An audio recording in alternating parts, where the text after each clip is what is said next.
할로 친구들, 학교에서 열공하고 있나요? 공부 참 쉽지 않죠. 요즘엔 무조건 1등, 입 다물고 공부만 말씀하는 어른은 별로 없어요. 대부분 여러분에게 하고 싶은 걸 하라고 하시죠. 여러분 인생은 여러분 것이니까. 그럼에도 필수 요소라는 건 있어요. 모든 걸 스스로 택하는 인생이면 좋겠지만 그럴 수 없어요. 그러면 안 돼요. 경쟁과 도태가 기본이고 돈이 근본인 일그러진 세상에서 취존만 외치고 살 수는 없어요. 그러니까 공부하세요. 열심히. 1등을 위해서가 아니라 평균 이하가 되지 않도록. 나도 여러분이 모두 위너가 되길 바라는 건 아니에요. 할 것만 제대로 하면 요즘 누가 여러분을 터치해요? 그러고 나서 자유롭게 살아요. 그러나 신앙생활은 취존이나 선택이 아니에요. 여러분이 그러고 있어서 기다릴 뿐이지 경건생활, 예배, 성경 공부 같은 건 본래 필참입니다. 길은 하나밖에 없어. 그러나 나는 다른 길로 가고 싶어. 이 두 가지 상황에서 최악은 억지로 끌려가는 것이고 최선은 자발적으로 걸어가는 겁니다. 여러분의 경건생활이 강요와 협박으로 끌려가는 것이면 그만한 비극이 없어요. 어른이 되어서도 그런 방식이면 제대로 된 신앙이 아니에요. 꼭 기억하세요. 자칫하면 교회 안에서 할 거 다 하고 오늘 큐티 본문에 나오는 사람처럼 될 수 있어요. 기도하고 말씀을 살펴봅시다. 하나님 아버지, 오늘도 말씀을 주셔서 감사합니다. 말씀이 필요한 시대이고 말씀이 필요한 세대입니다.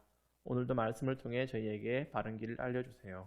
예수님의 이름으로 기도드립니다. 아멘. 오늘 말씀은 누가복음 22장 1절에서 13절입니다. 제목은 서로 다른 것을 준비하는 모습이고요. 본문을 잘 읽는 게 큐티의 첫걸음이에요. 큐티는 영상 시청이 아니에요. 성경책이나 큐티 책을 읽고 묵상하는 겁니다. 어플도 괜찮아요. 그러니까 여러분 본문을 먼저 읽어보세요.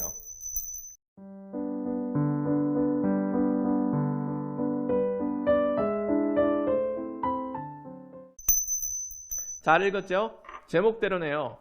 큐티든 설교든 모든 성경 읽기에서 중요한 요소 중 하나는 때와 장소라고 했어요. 오늘 본문은 6월절을 배경으로 일어나는 두 가지 다른 모습이에요. 여기서 6월절과 무교절을 섞어놓고 있어요.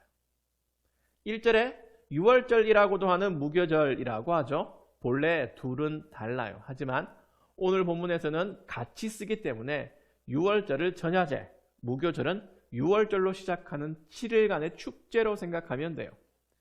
그런 명절에 완전히 상반된 모습이 묘사되고 있어요. 첫 문단에서는 예수님의 죽음을 계획하는 인간들, 둘째 문단에서는 6월절을 준비하는 예수님과 제자들이죠. 6월절은 어떤 날인 것 같나요? 배경 지식이 없이 1문단만 보면 사람을 죽이는 날로 오해할 수 있는데 사실 2문단에 나오는 모습이 6월절의 본질에 가까워요. 그럼 여기서 간단하게 관찰하는 겁니다. 7절에서 13절 안에서 6월절의 두 가지 모습을 찾아보세요.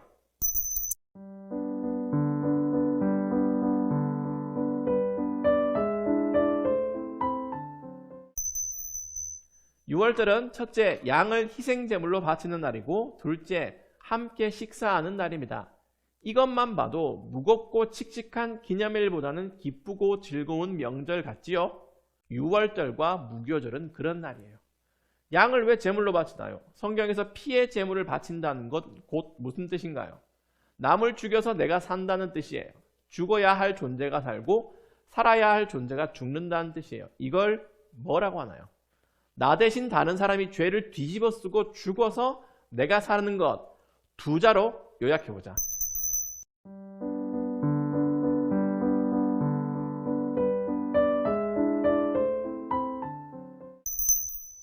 맞아요. 그걸 구원이라고 해요. 지난 금요일에 예수님이 한 걸음씩 한 걸음씩 십자가로 향해 가셨다고 했어요.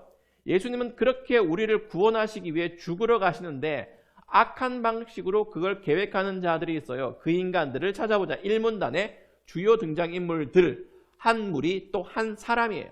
누가 예수님을 죽이려고 하죠? 찾아보세요.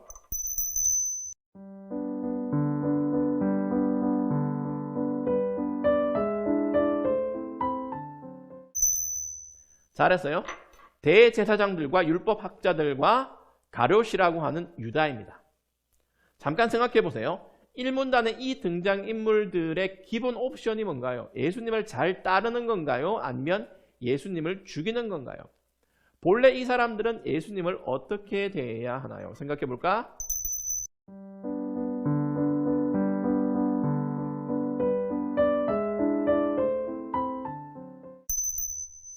이거 정말 중요해요, 여러분.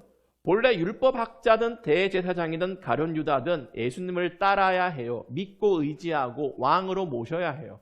그런데 예수님을 죽이려고 계획하잖아요. 우리 인생도 이런 식으로 결론 나면 안 됩니다.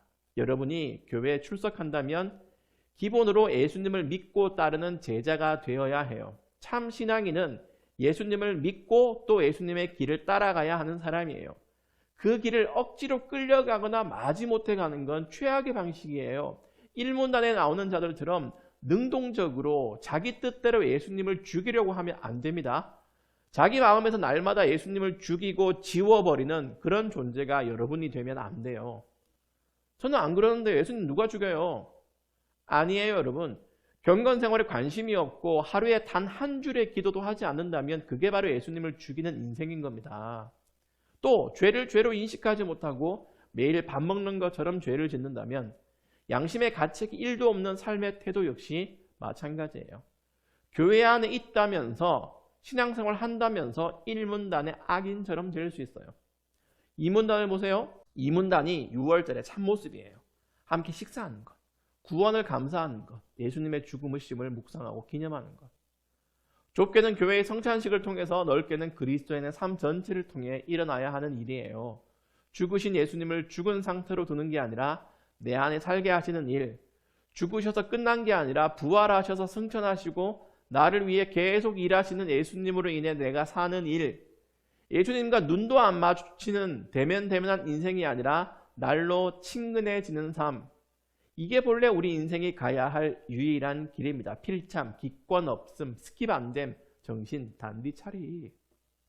자, 오늘 본문에 나오는 두 부류의 사람처럼 세상도 둘로 나뉘어 흘러가요. 예수님을 죽이려는 자, 예수님으로 인해 사는 자. 여러분은 어떤 인생으로 살래요? 어떤 삶으로 결론이 나고 싶어요? 생각해보자. 어떻게 적용하며 살지.